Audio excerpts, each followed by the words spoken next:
Hello everyone, welcome back to our channel future study. तो guys, इस video में जो आपको सेमेस्टर 4 के स्टूडेंट है, बीए प्रोग्राम के स्टूडेंट है, जो आपकी हिंदी बीए, इसके इंपॉर्टेंट क्वेश्चन विद आंसर आपको कराने जा रहे हैं। जो आपकी यूनिट 3 है उसका जो चैप्टर 2 है, इसके यहाँ पर हमने इंपॉर्टेंट क्वेश्चन लिए, जो कि आप देख सकते हैं काफ़ी ज़्यादा इंपॉर्टेंट है। आपके पेपर में आने के चांस काफ़ी ज़्यादा है। इसमें हम 2 क्वेश्चन बताएंगे, जो कि आपके दोनों में से एक क्वेश्चन आएंगे।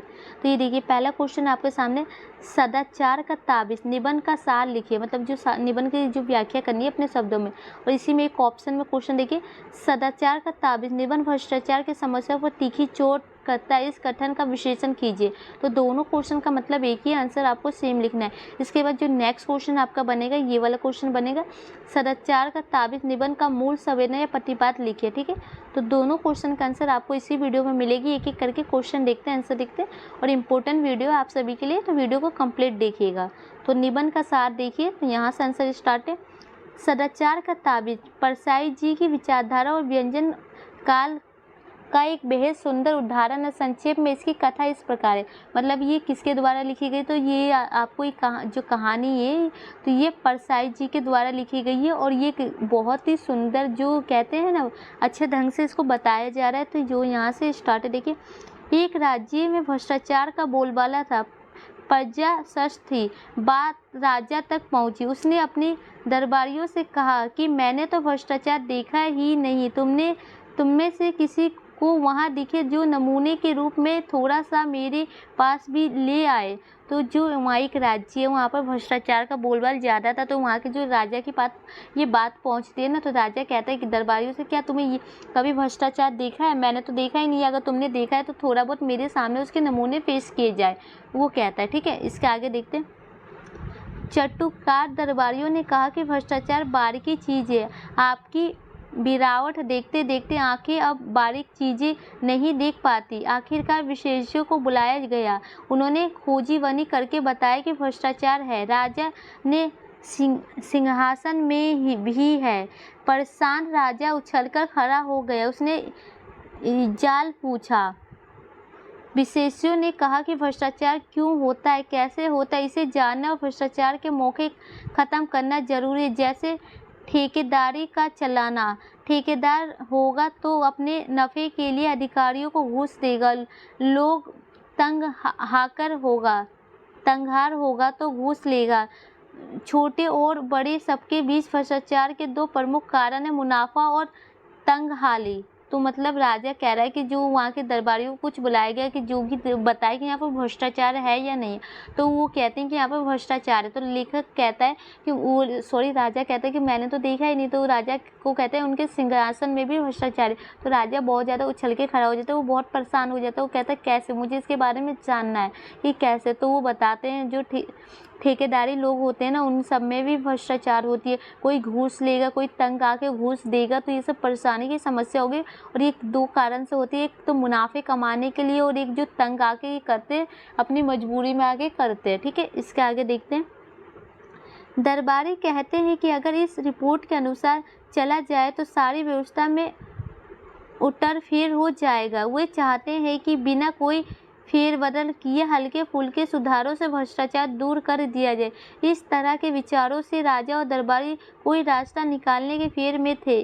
तो जो दरबारी और राजा चाहते हैं कि मतलब कि किसी को भी प्रॉब्लम ना हो, किसी को समस्या ना हो, और भ्रष्टाचार को कम भी किया जा सके छोटी मोटी सुधारों के द्वारा। तो फिर एक दिन कुछ दरबारी एक साधु को पकड़ लाए। तो कुछ दरबारी जो होते हैं एक साधु को बुला के लाते हैं। कहाँ? राजा के पास। कहा, एक गुफा में तपस्या करके इन्होंने सदाचार का ताबीज़ खोजा है। साधु ने बताया कि इस ताबीज़ को बांधते ही मनुष्य की आत्मा में से उठने वाली बुरी आवाज़ दब जाती है। ताबीज़ से निकलने वाली नेक आवाज़ हावी हो जाती है और आदमी सदाचारी बन जाता है। दरबारी सुझाव देता है कि सारी प्रजा को ताबीज़ पहनने के लिए ताबीज़ों का बड़े पैमाने पर उत्पादन होना चाहिए। साधु को ताबीज़ बनाने का ठेका दे दे। ठेके पर ताबीज़ बनाई गई और लोगों के लिए उन्हें बांधना कानून अनिवार्य बना दिया गया। तो जो एक दरबारी जो साधु को पकड़ के लाता है कि वो तपस्या करके वो एक बने और ताबीज़ का क्या नाम होता है? सदाचार का ताबीज़ जो कहानी का नाम है, ठीक है।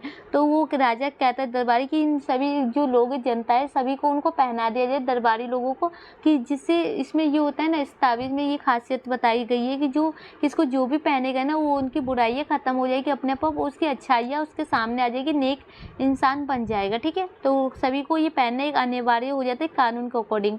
इसके आगे देखते हैं। एक दिन राजा भेष बदलकर ये देखने निकला कि ताबीज़ का कुछ असर भी है या नहीं। महीने की दूसरी तारीख थी। कर्मचारी ने फटाकार घूस लेना पाप है।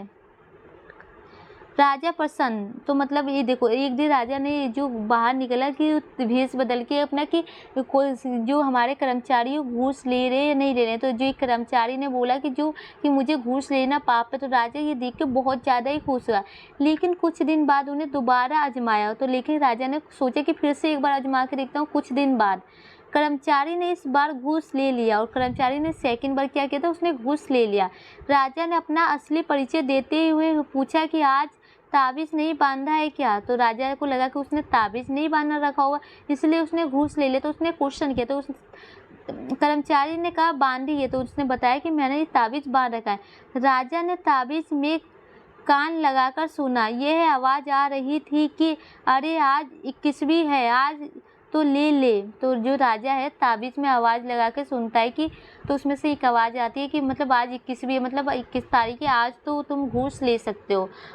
कथा यहाँ समाप्त कर दी गई। तो यहाँ पर ये कहानी ख़त्म हो गई। मतलब कहानी का मतलब यही निकलता है कि देखो, कोई भी कितना भी ईमानदार हो बिना घूस के नहीं मानेगा, और ये भ्रष्टाचार हमारे समाज में बहुत ज़्यादा ही देखने को मिलती है। तो फाइनली यहाँ पर ये क्वेश्चन खत्म है। नेक्स्ट क्वेश्चन स्टार्ट है, जो कि हम आपको बताने जा रहे हैं। देखिए क्वेश्चन क्या है, सदाचार का ताबीज़ निबंध का मूल संवेदना प्रतिपाद लिखिए। मूल संवेदना प्रतिपाद समीक्षा पूछे तो आंसर लिख सकते हैं। यहाँ से स्टार्ट है। देखिए जैसे कि इस कथा से स्पष्ट है कि ऊपर से सरल होते हुए भी उसमें यथार्थ की इतनी जटिल परतें लिपटी हुई है कि इकहरी नहीं रह गई। सबसे पहली बात यह है कि विशेषज्ञों ने राज्य को जो योजना सुझाई थी उसमें भ्रष्टाचार के कारणों को दूर करने का प्रस्ताव था, लेकिन राजा और उसके चटकार भ्रष्ट दरबारी कोई गंभीर परिवर्तन नहीं करना चाहते। वे सुधारवादी के जिस रास्ते से समस्या हल करना चाहते तो वह आखिरकार चमत्कारवाद के दल बदल में जा पहुंचते हैं। तो जो राजा दरबारी समस्या को दूर करना चाहते हैं और किस तरीके से करना चाहते हैं, तो जो चमत्कार होती है ना उसके दल बदल में जाके वो घुस जाते हैं। भ्रष्टाचार की समस्या सांसारिक जीवन की, लेकिन भ्रष्ट शासन तंत्र उसे सुलझाने के लिए स्थिर करता है। संसार से भागकर गुफा में तपस्या करने वाला सन्यासियों को जनता के अंधविश्वास और रूढ़िवादी संस्कारों को दूर करने की वजह साधुवादी राजनीति के अगुवा उनकी इस कमजोरियों का लाभ उठाते हैं। तो जो कि आपको पता है कि जो संसार से भागकर जो लोग वहाँ सन्यासी बन जाते, तपस्या करते, अंधविश्वास फैलाते और रूढ़िवादी करते, इन सभी को जो इनको दूर करने की जगह लोग इसका फ़ायदा उठा रहे हैं, इसकी कमजोरियों का लोगों को फ़ायदा उठाते हैं, ठीक है। उसे धोखा देकर अपना भ्रष्ट तंत्र बनाए रखते हैं और लोगों को धोखा देते हैं कि ताबीज़ से ये हो जाएगा, वो हो जाएगा, तुम ये करो। पर साईं जी स्वाधीनता के बाद साहित्य के मंच पर पद्दा करने वाले रचनाकारों में से एक है। स्वाधीनता के बाद सत्तारूढ़ राजनीति ने सुधारवादी चरित्र को परसाई जी ने यह बड़ी कुशलता से उधार दिया। इसके लिए उन्होंने एक स्वैपन कथा का माध्यम अपनाया और इस स्वैपन में राजा प्रजा चली पुरानी कहानी को अपना आधार बनाया। परसाई जी यथार्थ जीवन की समस्याओं के प्रति सुधारवादी राजनीतियों की तरह चमत्कार प्रेमी दृष्टिकोण नहीं अपनाते, बल्कि क्रांतिकारी दृष्टिकोण रखते हैं। तो ये जो लेखक है ये चाहता है कि जो ये चमत्कार वाली दृष्टिकोण नहीं, क्रांतिकारी दृष्टिकोण को अकॉर्डिंग ही परिवर्तन किया जा सकता है, सुधारवादी नीति अपनाई जाती है। इसलिए उन्होंने कहानी के अंत में यह लिखा दिया है कि वास्तविक समस्या इतनी कठोर और विकराल है कि उनके सामने चमत्कार निष्ठन सिद्ध होता है। सदाचार का ताबीज़ बांध लेने से कर्मचारी ईमानदार नहीं हो सकते। और उन्होंने ये भी बताया था एंड में कि जो इसके बांधने से कर्मचारी ईमानदार नहीं होते। महीने के अंत में उनकी जो आर्थिक हालत हो जाती है वह उन्हें बनाने को मजबूर करती है। जो महीने के एंड में सारे पैसे ख़त्म हो जाते हैं तो उनको घूस लेने के लिए मजबूर कर देती है। समाज में भ्रष्टाचार फैलने वाले वर्ग मौजूद है। इस कहानी में इस वर्ग का प्रतीक है कि वे ठेकेदार को राज्य पाए हुए हैं और अपने हाथों में कारखाने आदि रखे हुए। इस वर्ग के मौजूद रखने के कारण भ्रष्टाचार के मौके उत्पन्न होते हैं। इन मौकों और मजदूरियों को दूर किए बिना कोई भी सुधार या चमत्कार उपयोगित साबित नहीं हो सकते। यथार्थ जीवन की समस्या को प्रमुखता देकर परसाई जी ने यथार्थवाद का पक्ष लिया है और अंधविश्वास का जादू टोना या चमत्कारों का विरोध करके जनता को इस चंबेरे से बाहर निकालने का प्रयत्न किया है। तो जो परसाई जी जो लेखक है ये चाहते हैं कि इन सबसे कुछ भी नहीं होने वाला। जो ये ताबीज़ ये सब जादू टोना इनसे कुछ नहीं होगा। ये जनता अंधविश्वास में फंसते जा रही है। इन चमत्कारों को उनको दूर करना चाहिए, इनको बाहर निकालना चाहिए और इनको असली अपने जीवन के बारे में इनको समझ आनी चाहिए, इनके बारे में बतानी चाहिए। इसके आगे देखिए, परसाई जी की राजनीतिक दृष्टि की खूबी यह है कि वे अपने रचना से ये अच्छी तरह जाहिर कर देते हैं कि जनता से दूर उनकी समस्या को उदासीन शासक वर्ग कोई रास्ता नहीं निकाल सकता, इसलिए यथार्थ से ही मुंह चुराता है और चमत्कारों की शरण लेता है। तो जो परसाई जी ये भी बताते हैं जो राजनीतिक व्यवस्था होती है ना कि मतलब जनता की समस्या को कोई भी समाधान नहीं कर सकती है और इसलिए उन्हें जादू टोना का सहारा लेते हैं और अपने चमत्कारों के शरण के बारे में बताते हैं और अपने कर्तव्य से मुँह छुड़ाते हैं। ठीक है। ठेका है जो ठेकेदार है तो अधिकारियों की घूस है। ठेका मिट जाए तो उनकी घूस मिट जाए। ठेका भ्रष्टाचार का एक स्रोत है। तो यही ये ठेका जो क्या है, एक भ्रष्टाचार का एक स्रोत माना जाता है। लेकिन राजा साहब भ्रष्टाचार मिटाने का आज जो उपाय करते वह है ताबीज बनाने का ठेका देना। इस तरह भ्रष्टाचार का स्रोत को प्रसन्न कर देते। ठेका प्रथम शासन तंत्र के संरक्षण में उसी की सहायता से कायम है। अपने नियमों में फेरबदल करके शासक वर्ग में अपने लिए खतरा मोल नहीं ले सकता, इसलिए वे मामूली सुधार करके काम चलाना चाहते हैं, परंतु सुधारों से ये समस्या काबू में नहीं आ सकती और शासन अपने बनाए नियमों की जड़ में कैद है। उसके लिए चमत्कार की शरण में ले जाने के अलावा दूसरा रास्ता नहीं है। लेकिन कर्मचारी अपनी आत्मा की आवाज़ पर तो घूस लेते नहीं। यह बात अधिकारियों के लिए ही सही हो सकती है जिनकी आत्मा ठेकेदारी के खत्म की बात भी नहीं सोच सकती। कर्मचारी इसलिए घूस लेते हैं कि आर्थिक दृष्टि से तंगहाल है, परंतु राजा उनके आर्थिक तंगहालों दूर करने के वजह उन्हें सदाचार का ताबीज़ देता है। इससे कर्मचारियों का घूस लेना बंद नहीं हो सकता है। मतलब इसमें यही बताया जा रहा है कि जो कर्मचारी घूस क्यों लेते हैं, क्योंकि उनको आर्थिक परेशानी होती है, अपने पैसों की कमी होती है, इसलिए घूस लेते हैं। लेकिन जो राजा कहता है कि छोटी मोटी समस्याओं से उसे सुलझाया जा सकता है, एक ताबीज़ पहना के उनको पहना देता है। लेकिन ताबीज़ से ये सब बंद नहीं होने वाला, क्योंकि उनको ज़रूरत है पैसे की। अगर राजा यही चाहता है कि उनको कुछ पैसे उनकी तनख्वाह बढ़ा दी जाए तो उनको घूस लेने की ज़रूरत ही नहीं होगी। जब उनकी ज़रूरत ऐसे ही पूरी हो सकती है तो उनको घूस की क्या ज़रूरत है।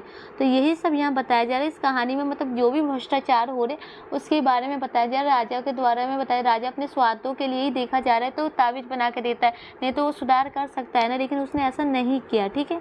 इसके आगे देखिए, पूरी कथा पाठ जाने के बाद विशेषज्ञों का ये सुझाव शासन तंत्र की नीतियों के आगे, उसकी जड़ और परिवर्तन के प्रतीक अरुचि के आगे एक गंभीर चुनौती बनकर खड़ा हो जाता है।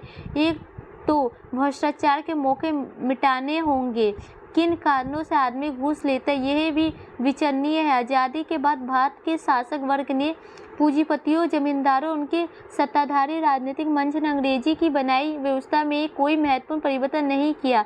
सुधार के जरिए देश को नए रूप देना का जो सपना देखा गया उनकी विफलता अलट थी। इस तरह परसाई जी सदाचार का ताबीज़ के माध्यम से हमें राजनीतिक जीवन के बड़े कठोर सत्य के सामने ला खड़ा करते हैं और सीधे सीधे नहीं पर साधु चमत्कार की दिखाकर यह समझाते हैं कि समस्याओं पर काबू पाने के लिए वर्तमान व्यवस्था में परिवर्तन आवश्यक है। परिवर्तन ना करके शासन वर्ग मंत्र के ताबीज़ को बढ़ावा देते हैं, अंधविश्वास साधु संतों को पसंद देते हैं और जनता को धोखा में रखते हैं। तो जो साधु संत होते हैं, जो ये ताबीज़ होते हैं, इन सब से कुछ भी नहीं होता है। ये सब ये होता है कि जो उनको बढ़ावा दिया जाता है, अंधविश्वास को बढ़ावा दिया जाए, अत्याचार को बढ़ावा दिया जा रहा है, और राजा ये सब कार्य करें जो शासन वर्ग को इस सब समस्या को सुलझाने के लिए जो क्रांतिकारी कार्य करना चाहिए, ना कि जादू टोना ताबीज़ का सहारा लेना चाहिए। तो गाइस यहाँ पर फाइनली क्वेश्चन खत्म हो चुके हैं। हमने 2 क्वेश्चन बताए। वीडियो को 1 से 2 बार देख के अच्छे से आप समझ सकते हैं। तो वीडियो अच्छी लगे तो लाइक शेयर कीजिएगा। Video thank you.